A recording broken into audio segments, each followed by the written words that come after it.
ایک دفعہ کا ذکر ہے، ایک خوبصورت اور رنگین جنگل میں ٹکی خرگوش اور میاں بلی رہتے تھے۔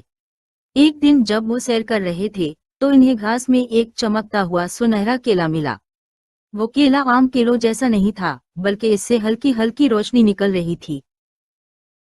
ٹکی خرگوش نے حیرت سے اپنی بڑی آنکھیں پھیلائیں اور کہا، دیکھو میاں، یہ کتنا خاص کیلا ہے۔ ٹکی نے آہستہ سے جھک کر وہ جادوئی کیلا اپنے ہاتھوں میں اٹھا لیا۔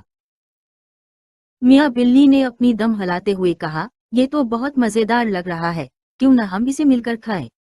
ٹکی نے مسکراتے ہوئے کیلے کا چھلکا اتارنا شروع کیا۔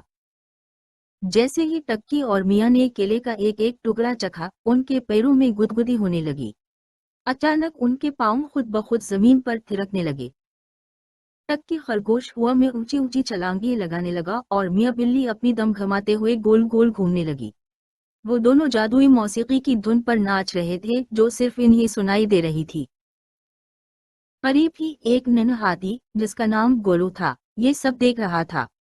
وہ ٹکی کو مزے سے ناچتے دیکھ کر اپنی ہنسی نہ روک سکا اور زور زور سے تالیاں بجانے لگا۔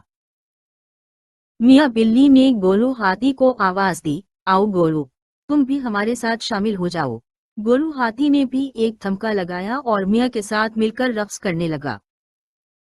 تھوڑی ہی دیر میں سارا اور علی نامی دو بچے بھی وہاں سے گزرے۔ جب انہوں نے جانوروں کو یوں ناچتے اور ہنستے دیکھا تو ان کے قدم بھی رک نہ سکے اور وہ بھی اچھلنے کودنے لگے۔ اب پورا میدان خوشیوں سے بھر گیا تھا۔ ٹکی خرگوش نے سارا کا ہاتھ پکڑا اور وہ دونوں ایک دوسرے کے گرد گھومتے ہوئے قہقہے لگانے لگے۔ ہر طرف صرف خوشی ہی خوشی تھی۔ جادوئی کیلے نے سب کو ایک دوسرے کا بہترین دوست بنا دیا تھا۔